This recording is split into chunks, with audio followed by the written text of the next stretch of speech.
Please welcome Duncan Sarkies.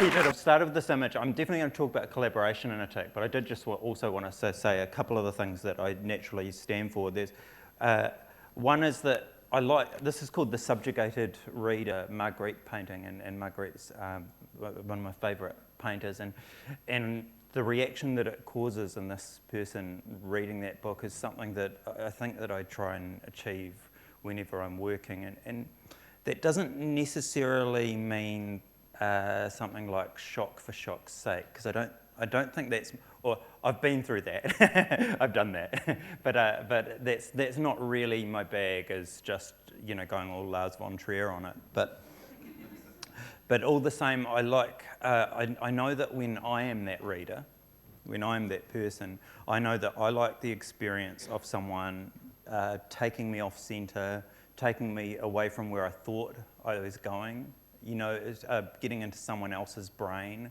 And so I love the way different people think and different individuals think, and I particularly love people that, you know, will go across on a tangent. You know, I saw Alison McLean's session yesterday, and she was a classic one for that. You know, she's always working a tangent, always, you know, following a particular path, and it's always a strange winding road over there. And so that's something I believe. I don't have an image here, but that I also sort of believe in, which is, or not, it's not that I believe in it, it's just what I do, which is that I think I like to try and find in my work the beauty in ugliness, or the ugliness in beauty. You know, however you want to sort of think about that. I'm just naturally drawn to that, really drawn to it. And I'm talking conceptually, I'm not talking cosmetically, you know, but so I often do end up, you know, writing the ugly characters that, you know, and trying to find where I, you know, click with them, you know. So that's some of my shtick. Now, this is obviously about collaboration. I was curious, just a general show of hands here, how many people would regard that? It doesn't matter what you regard yourself, but how many people are writers here? So lots of writers. How many directors? Lots of directors, a few less. How many producers? And how many would call themselves other? We're all other as well, you know. Okay, that's just good for me to know, because, you know, naturally I've got a writer's take on collaboration, and so I can speak from a writer's perspective of what it's like to work with people as a writer, and certainly when we swap stories and that sort of thing, you know, I can definitely share a lot of things on how, as a writer, you can be better to work with for other people, or not better, and because sometimes you can be so great to work with that everyone's really happy with what you did, and you made something that's shit. So there's a balance here, you know, between being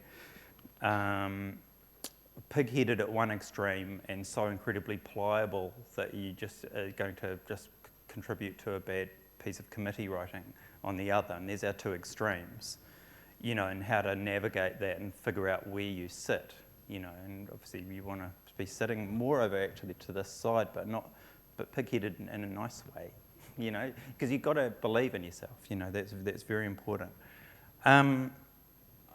So I'll just tell you this story, my journey. This is my first collaborator, and this is my brother, Robert.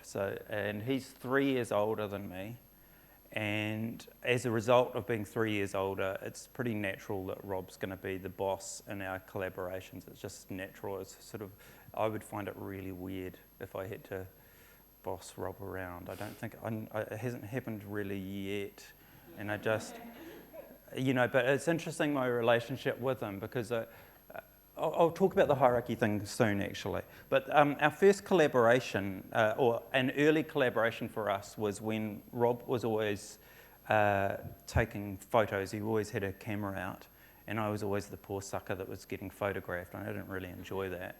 But he would set up things, like Rob would always have schemes, and he had one where we were in our stepfather's place, and we had a soccer ball and a whole lot of bits of wood, and the idea was that we built up the wood like bricks, so it was this high, and we were going to try and get the perfect photo. I was going to kick the ball, and the ball was going to go through the wood through our little wall, and Rob was going to beautifully capture that moment where the ball goes through the wall. So that was our first collaboration, and this is what we got. So, because it's not an easy thing to achieve. It's not easy, and we didn't have more than one shot at it, because I only had so much energy for building walls. But that's, or me as his sort of slave labourer, I was only willing to do so much, I suppose. But that's our first that's a typical of our first collaborations.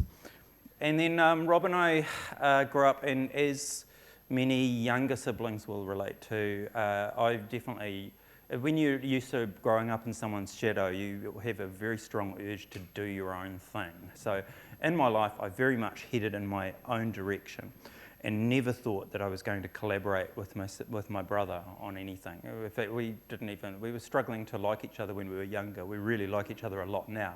But, we didn't, we had a classic, when your brother is a director and therefore quite controlling, you might go, I'm going to do my own thing, So, and I felt a real need to do my own thing in my life and just establish my own thing. So whereas Rob headed into film, I headed into theatre, I got involved, and I just had a real desire to just do my own thing. I left our hometown of Dunedin before Rob did and went up to Wellington, and I got heavily involved in theatre and started putting on my own plays and things.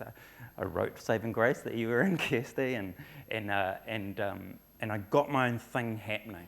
So that by the time Rob suggested, hey, do you want to try working together?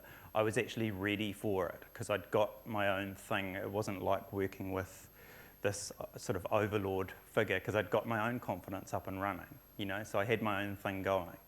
And so we ended up working on Sarkies, and that's the Spanish. For some reason, it did quite well in Spain. But there was a weird poster in Poland, actually, where a guy had an axe in one hand, a bag of marijuana in another, and he was wearing a Ku Klux Klan outfit. That was the Polish poster for Sarkies, which was really weird and quite disturbing, I've got to say.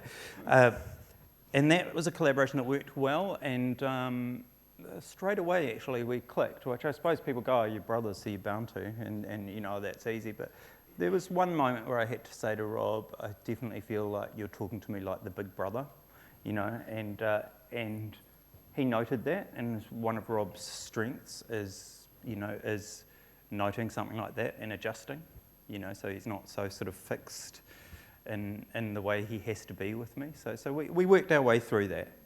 So that was Sarkies. Then basically a number of years where Rob and I, because this is weird, it's been weird putting this presentation together.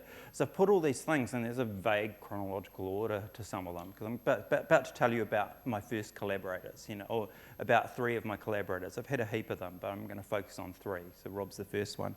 But it's kind of weird, because you do something, and it's like, oh yeah, 4 years passed, the next slide. And it's kind of, it's a bit weird looking at your life that way, because as you slave away. But basically, Rob and I went through a period of being quite unrealistic. We wrote a film called The Magnificent Magic Fingers, because we thought, hey, Peter Jackson just made a movie, and we can make something with the same huge budget, even though it was based on a story that we came up with together. And it wasn't based on it. It was very unrealistic and very dreamy, and we came up with a cool story. I reckon it's cool. Maybe one day, we will revisit it at some point. But we came up with this epic story that would have cost multiple millions to make, many, many, many millions, and it was so far out of our league. We really tried hard, and it was interesting watching my brother, who was a real, and still is, but you do get affected as you go on, a real, I'm going to make this happen,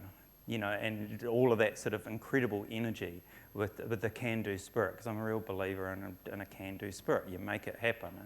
But that was quite hard, and we had other movies. This one here was just a bit of photoshopping I did for some inspiration. That's Lee Hazelwood in the background there. And this was a piece called Music for Stalkers, and it led to our worst ever meeting at the Film Commission. It was a total disaster, where I remember Rob and I sitting in a room with about 3 or 4 people from the Film Commission that basically, we found out that the problems with it were It was okay, but the characters weren't, well, this character wasn't working. Also that character as well, yeah. And maybe the middle needs some work, actually, but the end's not quite working either. Start could improve. Have you considered changing the title? So that was, I just want to be real about this, because I don't know,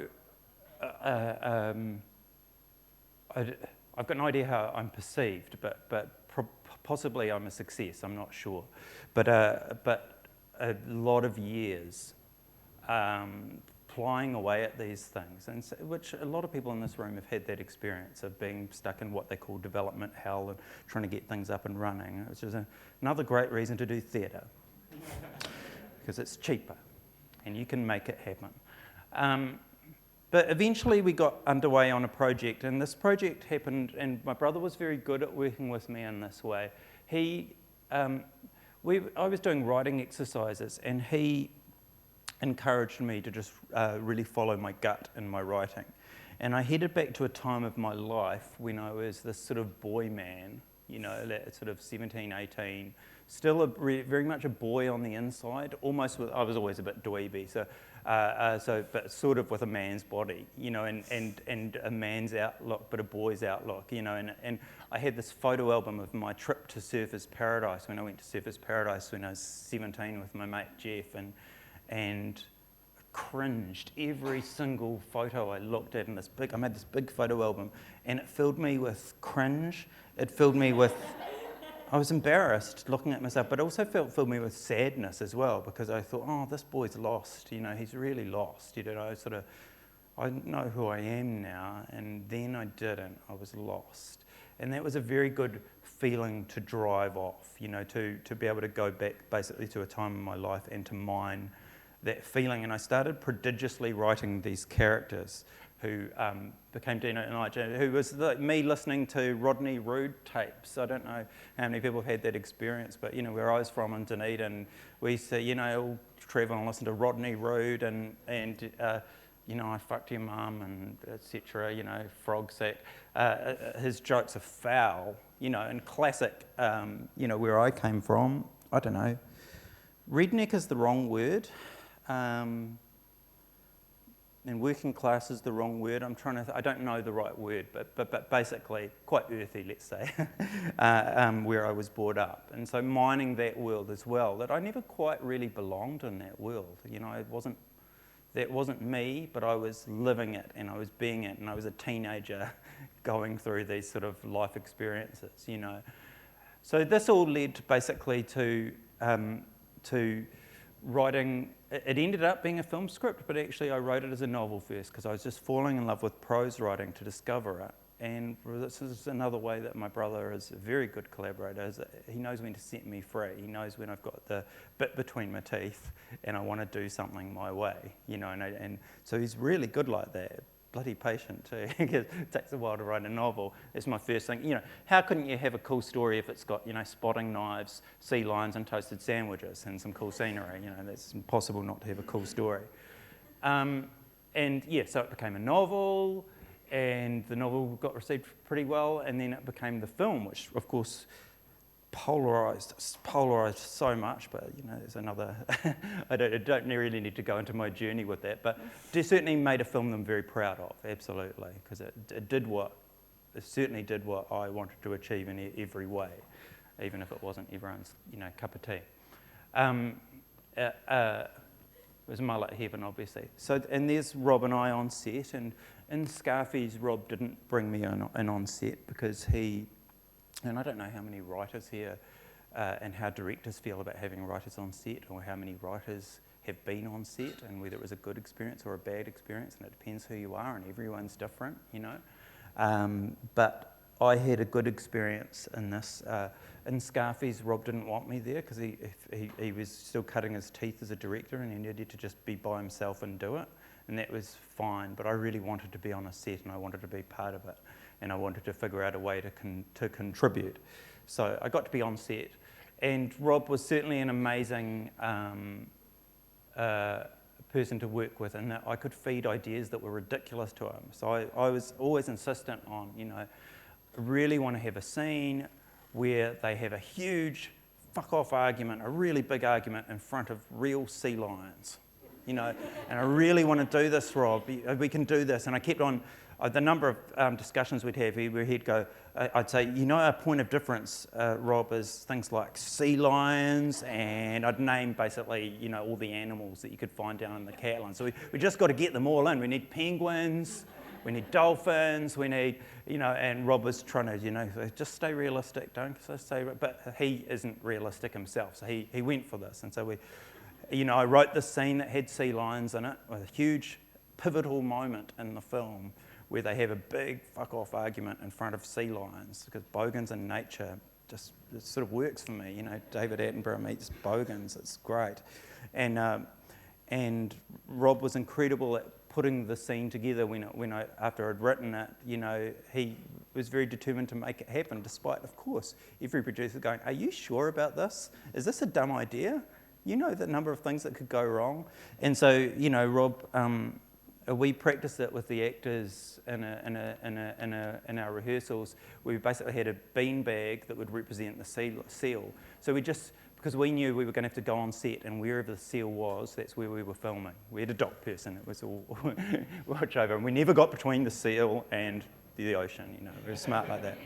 But basically, we'd chuck a beanbag down, okay, that's where you're doing the scene, and they knew exactly which bits they needed to do by the sea, because we knew that we just had to be flexible to roll, because you can't control a sea lion. And in fact, I think it was that sea lion actually wandered up to a piece of camera equipment. The B crew had a piece of camera equipment, and I suppose this detail is quite important, but I always get confused whether it was $80,000 worth or $800,000, and that's probably an important detail.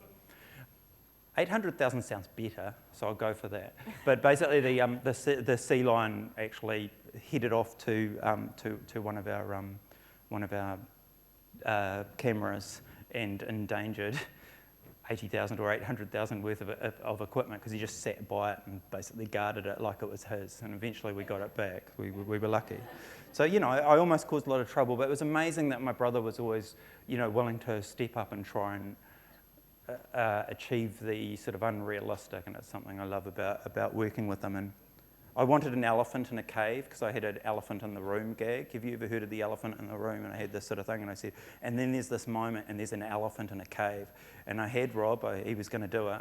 They looked at an elephant in the zoo, and they were going to film that in front of a green screen, and we were going to get it. But then, some realism has to come in. But I'm a little bit gutted, but it's okay. So it is certainly a film that I'm very proud of, and a collaboration, I think, that worked really well. And that shot I showed before of Rob and I isn't very accurate. This is far more what that was like in terms of the on-set, in terms of, when Rob and I are in the room collaborating, and, let's imagine 2 or 3 years worth of writing, to get to that point. When we're actually on set, it's a very different story. If we were improvising with actors and it was very early on in a process, I might take more of the lead, but because it's about what I need as the writer. But in this case, when I was working on Two Little Boys with Rob, very early in the film shoot, an actor did something, and Rob went up and gave some notes, and I went up and gave a note, and I immediately knew I'd done a wrong thing and I'd crossed a line. I immediately knew it. And Rob said that. He said, I can't have you doing that. But I apologised before he even said that. So we figured out a channel of communication, which was basically, I would just sit, hang out by continuity. I would always let Rob do his thing. I got to wear the cans and stuff, and he would always direct the actors. And if Rob was doing a great job, I say nothing, and I do nothing. I even walk away, and just let it happen. If I think that I can contribute something, if I can contribute something that's going to help, usually it'll be something along comedic lines or something, I don't know. But if I think I can say something that's going to help Rob, after he's had 2 or 3 goes of his own, he'll see me put my hand up, and when he comes back to the continuity, he'll go, oh, what is it? What do you got? And I'd say something, and he'd go, oh, I just told the actor something completely the opposite from that. So, or he'll go and go, oh, yeah, that's really good, and he'd go and do something. So that was a nice collaboration on set, but took us to really know each other, to trust in each other, to be able to do that, and took clear communication and boundary setting. so that I knew what I could and couldn't do on set, and I was very careful not to overstep the boundaries. Wrote a novel called Demolition of the Century, and this is an example of where you go, where you're ready not to collaborate. And this is another thing I think a little bit about. Sometimes collaboration doesn't work if you're bitter and you don't want to be collaborating, you want to do your own thing. And it's something I've learned is that, like, personally, I need to do my own thing to be a good collaborator for Rob. I'm a much better collaborator for him if I feel free and I got my own shiz going down elsewhere, whatever it be. So I tried not collaborating during a period of writing my novel Demolition of the Century. I got started with my brother, but basically spent incredible amount of time by myself and found out how hard not collaborating is. Because there are so many difficult aspects of collaboration, but also you got feedback immediately, and it's just you doing all of it by yourself. And this is 4 or 5 years of my life working through quite tough subject matter and quite tough stuff, and lots of cards on a wall, and working on structures and these little, because I worked on a structure in such a way that I could have a rolled up piece of paper and talk someone through. I didn't want to hold it in a computer because it felt too big, so I wanted it to be an experience that I could basically roll out the story, and if Nick was there I could talk him through my story, and here's my story, and basically talk someone through the story. So it was a massive job, and this is the only way I was able to achieve it, was by having word counts and having methods of achieving it. And I don't know, every writer's got their own tricks, but most writers that I know don't really, like, writing's fun when you're up and running, right, Briar? Yeah. But before then, it's hard yakka, and it involves like thinking and stuff. And and it's hard, and it's like a marathon. It's a long marathon running these things. So my way through it is going, okay, so my word target today is and I calculated a formula. And it's ridiculous, but it's what I did. And they didn't have to be good words, by the way. They were just words. But it was my way of doing it, my way of doing it every day and just hitting a word count. But I was seeing my shrink because I was really hating writing at this point. I did not enjoy it. And she said, she encouraged me to, do a bunch of affirmations, but you've got to do your affirmation where you say what you want to be the case, and then you write the truth, and then you say what you want to be the case, and then you write the truth. So there's all this honesty there. I count down the words and the hours. Maybe I used to love writing. My brain gets tired thinking about it. I need a coffee kick to do it. I had to psych myself up each time. You can get mild panic attacks, but you need to improve your diet. It's a very, very personal, and this was my publicity shot for when the book came up, but which I thought I was acting, but now I look at it and go, oh no, that's the guy that was writing that novel. And it's hard yakka, and I think he likes having a collaborator all of a sudden, because that's hard doing it all by yourself and not having anyone to feed back with. So. But I needed to do that as well. I needed to go through because then I'm a better collaborator if I've got that out of my system. Yeah. So this is a general thing. Hit the end. That was a wonderful moment, hitting the end. Yeah. And yes, Rob and I will probably make it into a film at some point. We'll see. Here's another collaborator of mine. This man's name is Nick McGowan, and he's a sound engineer. And I'm not just talking about film today in the sense that I'm one of these sort of odd fish that does a bunch of things, and I just do whatever interests me. So in this one, basically, Nick and I, he became a very close collaborator of mine for about 3 or 4 years. And we were both inspired by Laurie Anderson and Laurie Anderson's live shows that she used to do when she had alter her voice, and this is the vocoder reference that we were talking about before, and she would alter her voice and take on various characters, and she did spoken word shows as well as music, and very inspiring to us. So we got up and running, Nick and I, with all his equipment there, and this was my little unit, and Nick encouraged me to get out there and start filming wallpapers that were behind us, and we, like the band EAR, stands for Always in Record. We put ourselves always in record, and I worked in a different way as a writer where I was speaking as a writer, and everything that we ever did we made together at the same time, and we recorded everything. So, and we got together. I'm sort of saying this because these are the ways that you get projects up and running, right? Because this is sort of what this indicates. This was a matter of me with my collaborator going every Wednesday night, we'd get together for a period of 1 year or a bit more, and we'd set a target of doing a show, and and we started doing these shows together, which is spoken word with him playing vibraphones and theremin and all these monologues and things.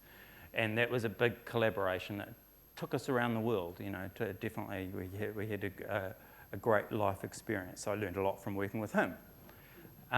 Third collaborator, this is my third collaborator that I'm going to talk about, this, which is two. This is this man here, his name's Stephen Templar, and for those of you that live in Wellington, you've probably seen his art floating around. We jokingly call him the King of Deluxe. He draws a lot of paintings like this, and they're always other worlds. And whenever I used to yarn to Stephen and he'd have some sort of exhibition, I go, oh, I like that one, Steve. And he'd go, oh, yeah. Oh, those jellyfish have come because there was a tropical storm like 50 miles away, and that fish, and they're really poisonous, and that fish is about to eat the jellyfish, and he tells me this whole story. For every painting he's got a story. And I remember having that feeling of, wow, someone's got to write your stories. You're great. I love your imagination. Someone's got to write stories. I think I might do that, and I might work with you and see what you come up with. Another person, Lawrence Arabia, who many of you will be familiar with his music, also is an incredible storyteller in his music. Like an example of his lyrics. When I was a boy, I had a nervous twitch. Boys noticed this, and they harnessed me to a brick wall and they laughed at me. So that's very personal writing. So the ability to address subjects that are hard, but then also to be surreal. I was sucked into a fluorescent wall. I became the light that illuminates public laboratories and downtown office blocks. So immediately he's my kinship. I know from his way of thinking and viewing the world. It's the same with my friend Stevie, that, he's interesting. James Milne is a very interesting guy, and I want to know the stories that are in his head. So I got the three of us together, basically. And so the three of us started working on this piece, and I organised a bunch of creativity workshops for the three of us, because I thought, this is interesting, and a writer, an illustrator, and a musician all working together, and what are we going to create? And we don't have to work in film. We might make a film one day, but also we can make anything. We can make artworks. I can write a book. We can make graphic novels. We can do all sorts of things. James could just write music from our collaboration.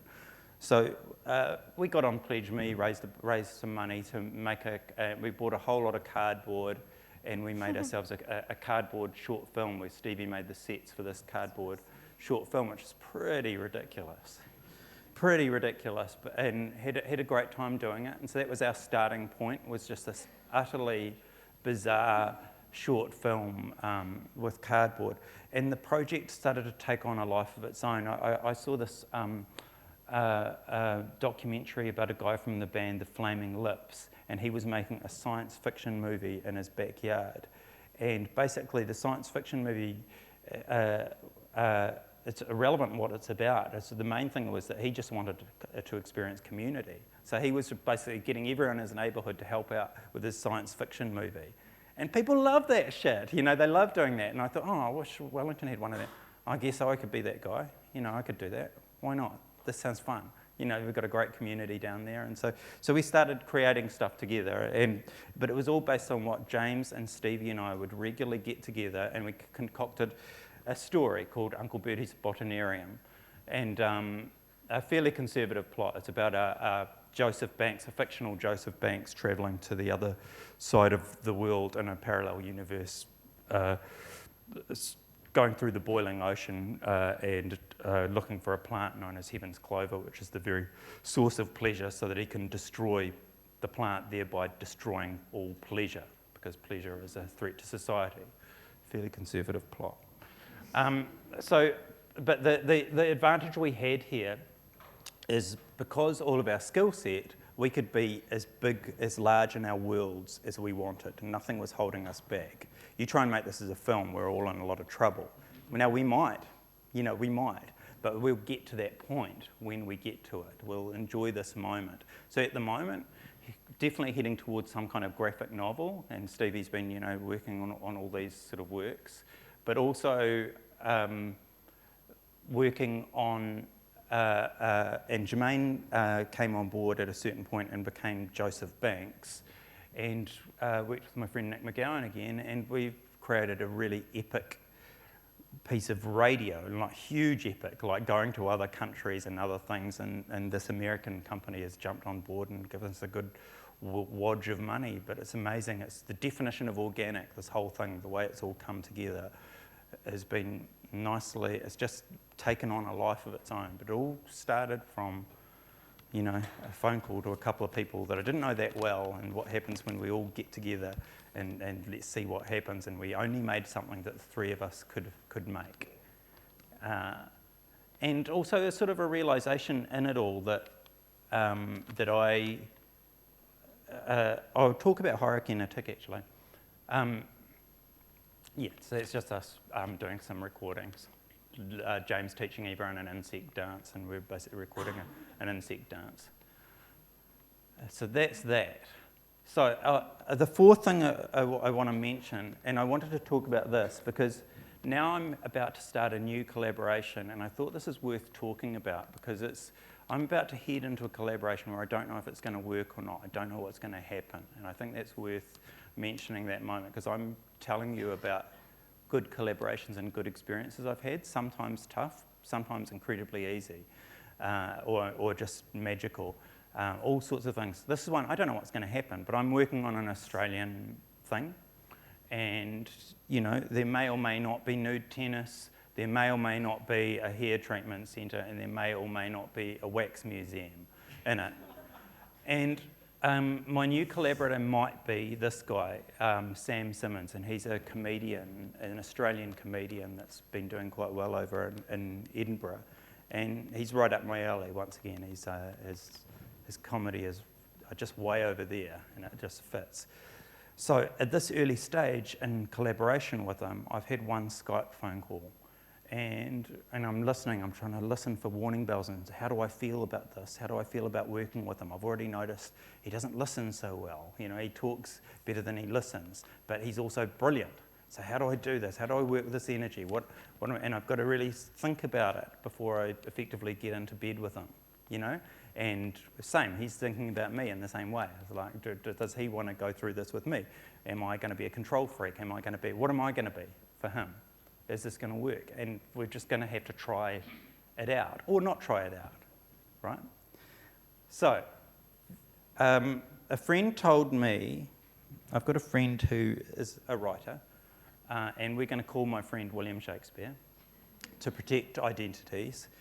And William Shakespeare was working on a film script with, let's say, Steven Spielberg, right? So just to protect identities. I don't want to give away who these people are.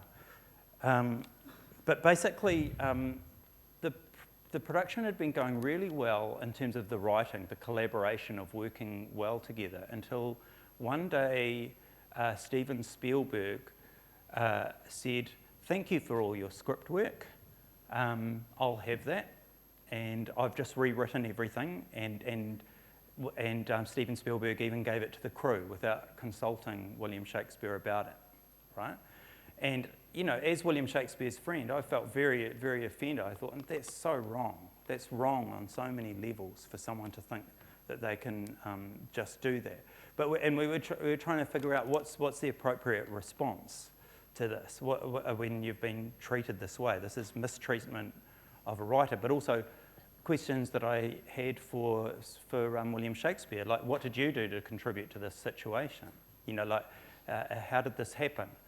And it brings up this sort of question, which I think is quite important when you're taking on collaborations, is when should you establish some kind of hierarchy? and this isn't, I put a question mark because I started out recommending it as a good thing because it works for me, but then there are occasions where it's not quite appropriate, right? For example, you don't want that guy I was talking about, Sam Sibbons, I don't want my first conversation with him to be about hierarchy. By the way, this is my baby and I'm the boss. You know what I mean? It's not the right timing. Yet, I know I've got to have that conversation at some point. And it's not about this is mine, but I know I've got to think about that. Now, I was yarning to a director who we'll call Sally Potter, and Sally Potter was saying that she was having difficulty with a writer who we'll call, I don't know, name a writer? What's the name of a writer? Bill Goldman. Yeah, Bill Goldman, did you say? So she was having trouble there because they were having discussions because she'd worked so hard on this piece that they'd created. It had put all the work into it. Bill Goldman came in as a writer and demanded to get 2/3 of the proceeds or of the ownership of it. And it's sort of tricky once again. It's like, oh, these are tricky areas that you're heading into and you don't usually want that to be the first conversation. And I've sort of got an unwritten rule in my head that it's like, whose baby was it first? Who bought this? Who brought this along? That's my unspoken thing. But the trouble is, if it's unspoken, you can just assume that that's fine. But I personally prefer a hierarchy. Now, I find it easier to establish a hierarchy. For example, when I'm working with my brother, I have said to him, if we disagree on something, you're going to have the final say. And basically, because it's easier to establish a hierarchy when you're not going to be the boss of the hierarchy, because that's not like a power grab. It's not. That's okay to say that. But I just made it simpler for my mind because I was able to calibrate it in my mind of, I am helping you with your project. You asked me in and I'm helping you. And I'll do it to the best of my ability. And if you want me to do something that I disagree with, you'll know about it. I'll tell you I disagree and you'll have to argue back and we'll have to have constructive arguments. And if we can't agree, you get your way. You're pretty pleased with that. Yeah, that's worked out well for you. But I think they're not easy conversations, but they're important conversations to have on some level. And I think a lot of us in this room must have had experiences like this. Yeah? Nick, you've had a few? Yeah, I've had a lot. Yeah, where you wished that you'd... I wish I'd had that conversation beforehand, Yeah. I have two movies I'm hugely proud of, and they're the ones where we had a really good collaboration. Yeah. I made two movies that I can't even watch, because I had a producer doing another masterclass. Who didn't protect me, didn't care. The script was lost, Yes, yes. and what made it was what I loved. Yeah, and I think, I like just knowing where I stand fairly early on in the piece. And if I've brought it to the table, if it's my puppy, then I'll be protective. In that Uncle Bertie's one that I was talking about, and there's sort of is a hierarchy, which probably has me at the top of it, but I'm trying not to have a hierarchy. Like it's basically, I'm with two guys that don't want to run the show, but I have to, because someone's got to make it happen. And that's why that's the only reason I'm at the top of the hierarchy, and someone's got to write it, so therefore I got to do that, yeah. With making a film, Yes. would you feel that the director would always be top of that hierarchy? So the question is, in making a film, would the director always be the top of the hierarchy? And I believe the answer is no, it depends whose baby it is, but it's a good conversation, because once again, I would say that if that's complex, if Pip had written a film and it's her puppy, her baby, that she's had all along, and she brings in a director, then I think that's Pip's baby. I think that's the writer's baby. Now, why is a director, though, going to chuck all of that energy if they haven't got investment? So it's a conversation. It's not as simple as, you'll do what I tell you, yeah? But effectively, if someone ends up walking away from this project, it's not going to be you, because you brought it to the table in the first place, yeah? And I think that's sort of, but it's also, I think, and see, if Pip was in that situation, for example, or a writer's in that situation where it is that one, you've brought it to the table yourself, yeah? if you're in that situation, I think it's a good conversation to have with a director as early as possible. Because I think clearing those lines up, you know, and it's all hypothetical, and of course we don't want to talk about the bad things because we don't know each other well, and we're getting to know each other and it's going really great, and we don't want to talk about bad stuff yet. You know, because that was suck, and maybe we'll find out, you know, other sides of each other, and we won't want to work with each other. It's a killjoy, and it ruins the fun. It's not fun anymore. So that's why I got the question mark. It's not simple, you know. Like but I do think there's a point in the process where you have to be honest. There's a lot of projects that a producer kicks up and starts. Now I know if I'm a writer coming on board that, I'm thinking twice about getting involved there. I usually don't, but if the producer's nice and honest with me and go, you know, okay, this is your baby, you know, so if a producer's brought me into a project and for whatever reason I actually want to do this, then I know I'm helping you with your thing, you know, and I'll do it, and once again, it'll be the same thing. I'll do it to the best of my ability, and when I disagree with you, you'll know about it, and we'll have debates and discussions. But at a certain point, you know, I can either walk away, or you can get rid of me, or it's your baby. You know, and that's how I tend to think of it, and that kind of simplistic thing. It's a little bit harder when people generate something together and that relationship falls apart. That's harder. Not simple answers here, but my basic piece of advice on that is try and have the conversation. Try and have the conversation. And it really can make life easier. I've had a conversation with someone and I had to let go of someone. I've never had that experience before with it that I was working with. But we'd had the conversation before I had to let go of him, a hypothetical conversation earlier. So it did make it easier, yeah? 3 may be a crowd, but 2 can be awkward. In terms of, I've been trying to think, why has this Uncle Bertie's experience been so easy and so good? And I think it's because there's 3 of us. And so if 2 people agree with each other, you know, and if Stevie and James both agree with each other, then I'm like, okay, you know, yeah, I might try and put up my argument, but it's like, no, you guys agree with each other. Okay, I'll roll with that. I just have less possession over it. You know, so we're only making something that the 3 of us could make.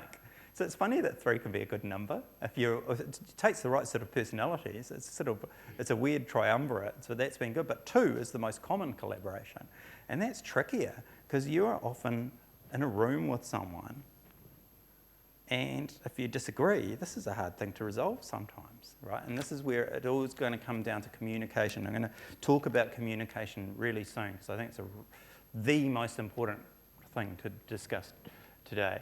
I wanted to label a bunch of people that we can work with as collaborators. But I also, when I do this, it's very easy to go, oh yeah, that's Joe, or that's Karen. Oh yeah, bad. Karen's a shocking listener. She doesn't listen. But what I'm looking for actually with these is for us to be a bit honest about ourselves. That was exciting. I'm looking for honesty within ourselves. So I can be a bad listener sometimes. So this is, I'm not saying I'm not a bad listener all of the time. And I'm not saying this with all these things, but I want you to take note of when you are that person sometimes, yeah? And to be honest with ourselves, because these are things that we can work on, yeah? So these are the characters that I got, and I've had the experience of working with them, and I've had the experience of being that person, yeah? Bad listener usually comes because you're so excited about your idea or whatever that you're not listening to their idea, or your idea is challenging what I want to do, so I don't want to listen, and I'm talking over the top of you, and I start talking over the top, and you're trying to say your idea, and I'm talking over the top of you know, and that's a hard energy to work with. And if you do it, you need to take note of that and learn to be a better listener. My big note here is that it was a terrible equation. Listen equals respect. You know, I didn't achieve great things at maths, but usually I will collaborate with someone because I have respect for them. Now, I realise there are people that will collaborate because there's money, and it's probably a bit different. I don't know where to put that, but I can't just do it for that. I need to have a certain amount of respect for the person that I'm collaborating with. So what I have to remind myself if I'm not listening is I have to remind myself, I like their work. I like what you do, so I should be listening to you because you've got a good take on it, even though it disagrees with my take. So I should listen.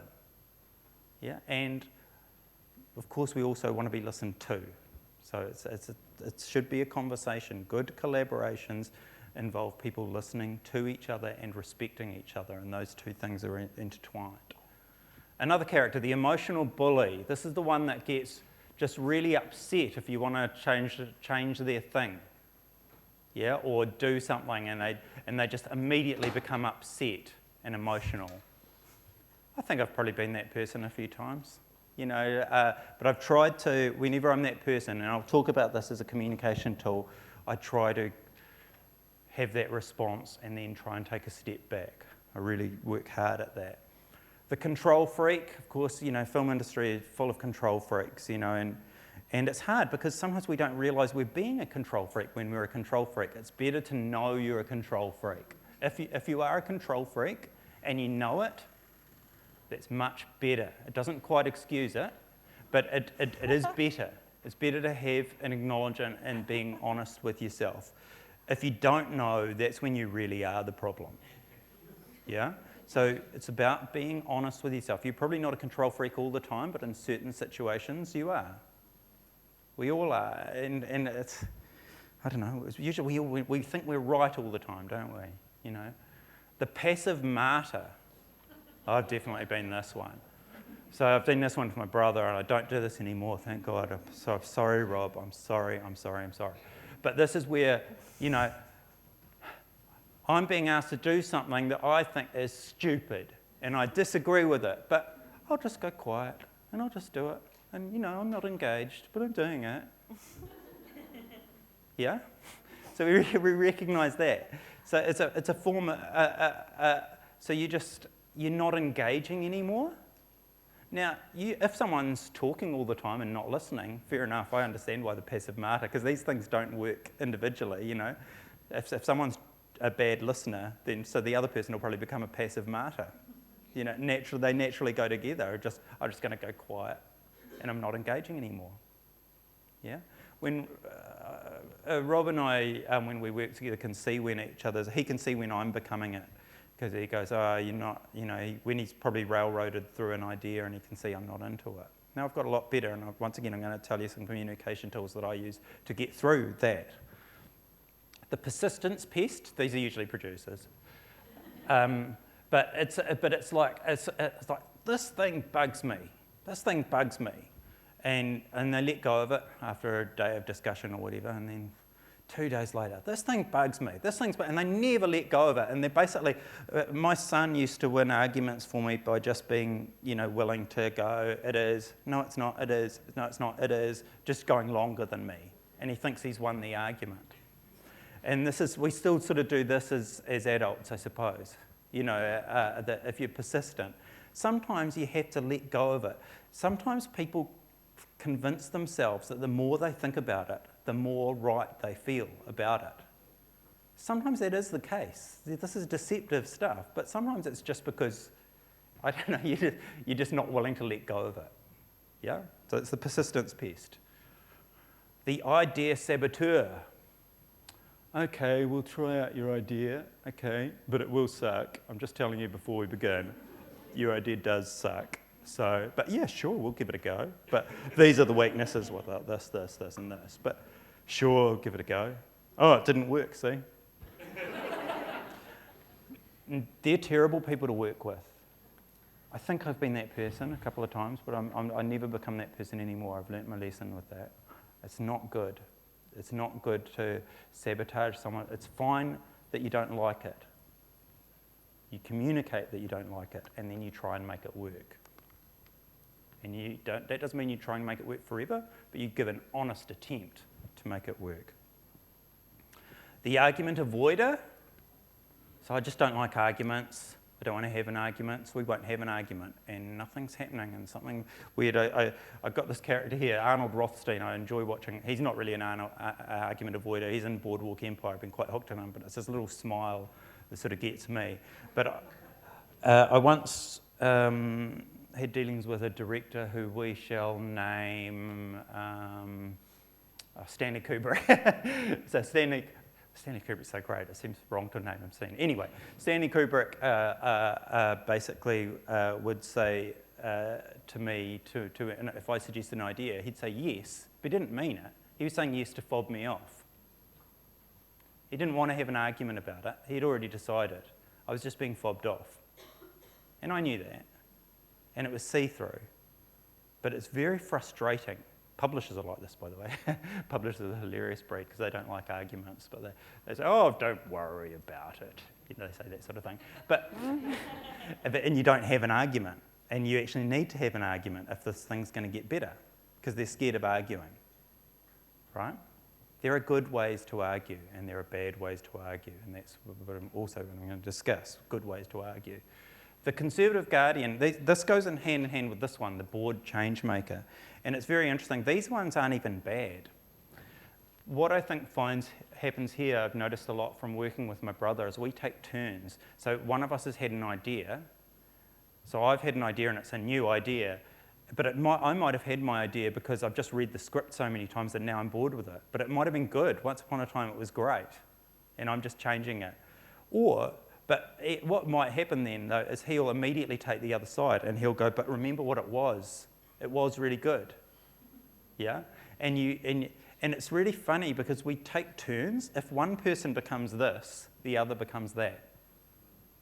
And it's funny because my brother and I have learnt to be very good. If we can't come to an agreement at the end of an afternoon, we stop arguing about it and we go home, and the next morning we might be arguing each other's points because we're really working hard to not be controlling, to try and see from the other person's point of view, to try and stay open in this way, to be as objective as we possibly can. The hidden ego. Ego is tricky.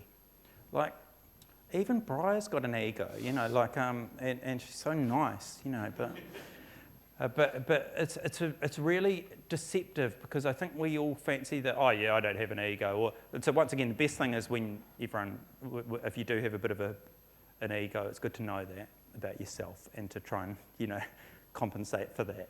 But the hidden ego is deceptive because it's not really about I'm awesome. It's not really about that. It gets hidden because you're actually discussing an idea. And it's more, my idea is awesome. How come you cannot see that? My idea is awesome. And I won't let go. You know, and so that's a hidden ego. And this is meant to be an inspirational image, but I've sort of added that to it. I like it, but I like it because it's my idea. And this is something that I've noticed that when I'm working with my brother, we notice each other's little tricks now, you know. That if we're trying to push our idea, we'll tell the other one that it was their idea. Yeah, because like you said, you know, and you were talking about this, and this addresses that, and you solved that really nicely. Oh, I said, I'm not sure. I'm pretty sure you said that.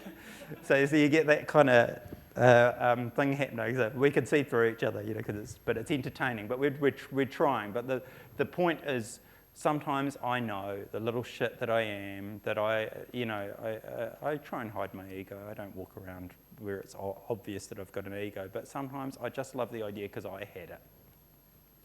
You know, and Peter, you had a great idea, but it wasn't mine, so I don't like it. But I'm not going to tell you that because I can't even admit that to myself. Because surely I'm not that person. You know, I'm not that shallow, but maybe I am. You know, so it's good to have an awareness that we like ideas more when they're ours. You know, so it's good sometimes to just be upfront. So sometimes I'll find myself saying to Rob or whoever I'm working with, maybe I just like this idea because I had it. But I do think it's good. What do you think? You know, and I'll still stick at it, but I'll be a bit more self-effacing about it to try and sort of figure it out. Okay, this guy's annoying, but he's also a genius, and he's smart. And this is Edward de Bono, who obviously the advertising world has adopted, and all sorts of people have adopted his thoughts. He's quite interesting because he has a desire for simplicity, and he thinks that a lot of intelligent people think really poorly. And something about his books, he's interesting because he writes books, but the concepts of the books are so simple that you don't need to read the book. You can just, I get the concept straight away. I can get the concept after reading 3 pages of explanation, and I just get it straight away because this concept's so brilliant. But of course he wants to sell me his book, so, you know, and that's fair enough. Good on him, and he's thought laterally how to achieve that and stuff. So his concept that I have found incredibly good for communication is, and I'm not using hats here, I'm using the test pattern for this because I quite like it, but he has a thing called the 6 hats, 6 thinking hats, and a bunch of you will have heard of this stuff, and I am careful to, I don't often, well, I do mention it a few times because I'm fairly secure and I'm okay, I feel okay about getting mocked, so that's okay. But these are useful communication tools, that's what they really are. They can be thinking tools to yourself, but these are communication tools with each other when you're locked in the one room with one person. You know, there we are together and we're trying to resolve something that we disagree on or whatever. Or we're just trying to solve something, we don't even know we disagree yet, you know. And these are the 6 hats, and I'll tell you them really quickly, and then I'll discuss the ones that I think, the reason I think this is so important. It was really interesting. When I read this, I noticed that over time, working with my brother, I was naturally doing this stuff, and I was getting better at it. This is why I bring it up. Okay, white hat, gathering information. So this is, you don't have to think of them as hats if you don't want, you know. I can see you, so I'm not sure about this hat thing. A white hat is when you are just bringing in information into what you're doing, information that you will use, however you use, but you're just pulling in the information and absorbing the information. Very simple. Red hat, my gut response. This is how I feel. No justification required. It sucks. I love it. Oh no. You know, whatever it is, right? It's pure gut. No justification required whatsoever. Just honest response. Whatever is causing it, yeah? Green hat, options. When you're just coming up for options, you're not judging the options, you're just coming up with a bunch of options for, you know, these are 10 different ways you could write this scene. Just write them all. You don't judge them yet, just come up with options. It becomes quite painless, actually, when you get used to it. It's quite a useful one when you're by yourself, actually. Yellow hat, sunshine, trying to think positively about this idea. Peter's had this idea, and I'm trying to think positively, and I'm going to go with your idea, and yes, we can make it work, and this is how I would make that work with you. This is how I'd do it. Black hat, all the reasons something won't work. The reasons we should be careful about doing that. Maybe we shouldn't do that, yeah? So all the reasons why we shouldn't take this course of action.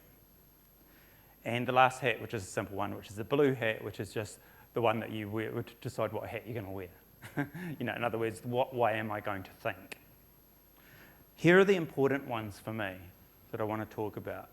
This one is actually really important. You know how I talked about that character that pretends they like something, pretends they like your idea, and they fob you off? I would rather be in a room with someone that is honest that they don't like something I've suggested, right? I'd rather them say, nah, don't like that, right? And I have this reaction, like I find that I'm a better collaborator if I'm just honest and I'm not trying to be manipulative. They can just see my honest response. It's clear and it's honest. It's a completely honest response. No justification. That's the really important bit about this. You're not justifying, you're just being honest about your reaction, right? Really crucial. And that goes well with this hat, which is the yellow hat, which is I'm going to make this idea work. I'm going to try and make this work. So what will happen here, and this is where I often use these ways of thinking together, that someone suggests an idea to me and I don't like it. This is classic people working together, just 2 people. So you've suggested an idea. I've told you I don't like it, but I haven't said why. Maybe I did then, but at least I've been honest. I've had a gut response, right? But now, okay, I'm going to try and make this work for you. So you can see, this is how I would do it. If you really want me to do this, this is how I'd do it. And we talk constructively about how to do your idea. Now, when we do that, we're coming from a very honest point of communication because you know where I stand, right? You know how I feel. You know I don't like it. But you can see me giving a really honest attempt to make your idea work, yeah? I'm not the idea saboteur that I described. And I think those are really important ones. They're the hardest, I think, to learn, because one involves honesty, but you can be honest without being horrible. You know, you can just go, I don't like that, rather than, I don't like that, you suck. Yeah? Because it's about the idea, it's not about the person. It's just honesty, but followed by constructive behaviour, followed by trying to be as constructive as possible. This hat here, the black hat, which obviously is a nothing slide, because is one that I'm afraid we're all too good at. And it's a useful way of thinking, but I would say beware. Sometimes people think they're helping when they think of all the reasons you shouldn't do something too early in a process. And it's a very, if there's producers in the room, it's one to really watch out for, because when your writer or your creative is trying to come up with ideas and trying to develop their confidence, they don't need to hear all the reasons something's not going to work at that point. It's better to go with them. Or at least, you know, you have your red hat, which is your honest reaction, you state your black hat, and then you try and go yellow on it. And you go, right, having said all of that, let's explore whether we can make that work. And this is how I do it. And, you know, and I've found myself, when working with people, that I am capable of changing my opinion. And these are the people I like to work with, are people who are capable of changing their opinions. People who are so rock solid are very difficult to work with. I admire people that are strong in their views. I think that's a really good quality, being strong in your views. But if you're inflexible, then that's not a collaboration. Just do your own project. And just do it by yourself. You know, I have a low tolerance for that. If I strike someone that is that level of inflexible, if they want me to work with them. But it's the same, I deserve the same treatment back, you know, if I'm behaving that way. So just watch out for this way of thinking. It's useful. I'm not saying it's not useful.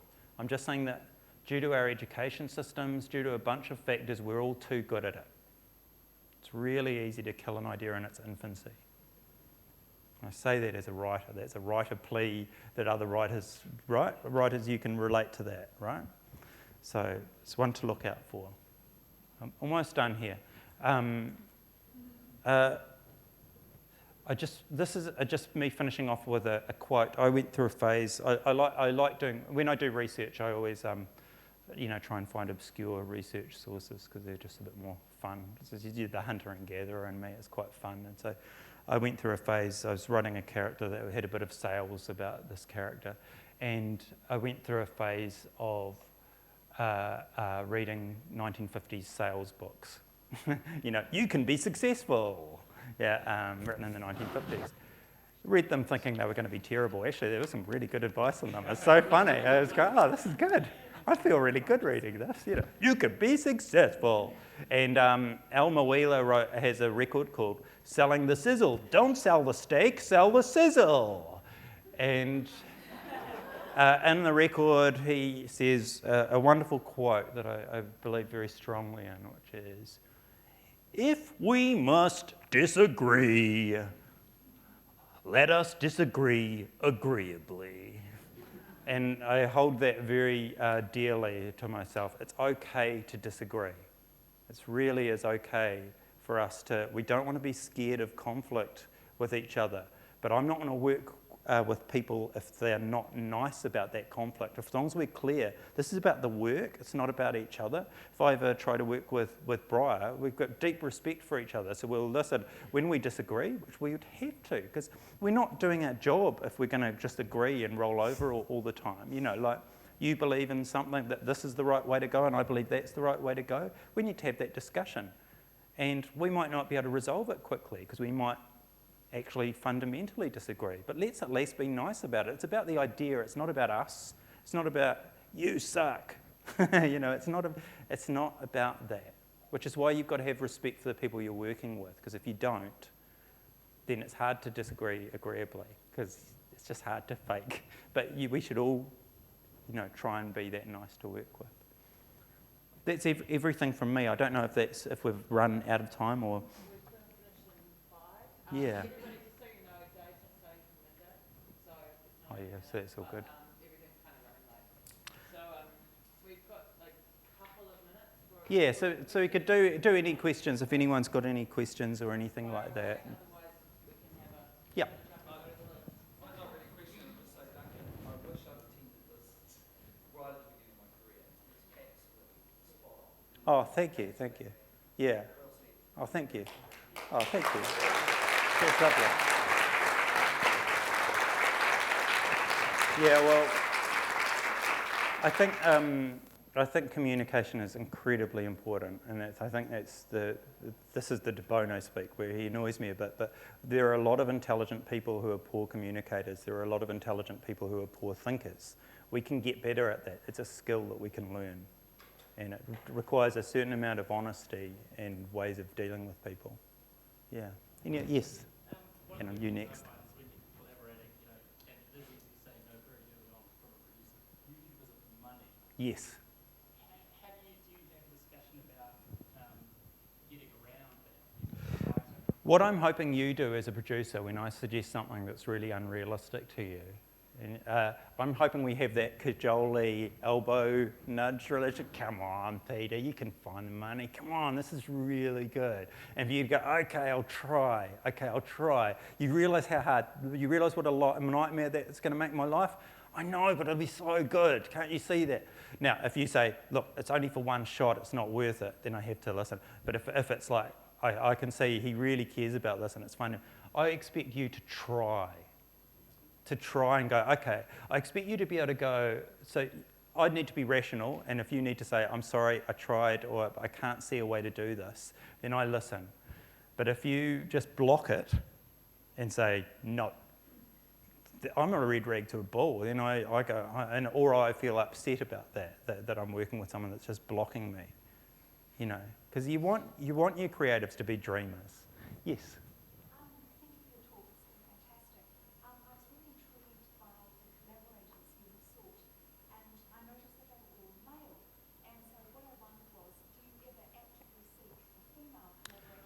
Oh,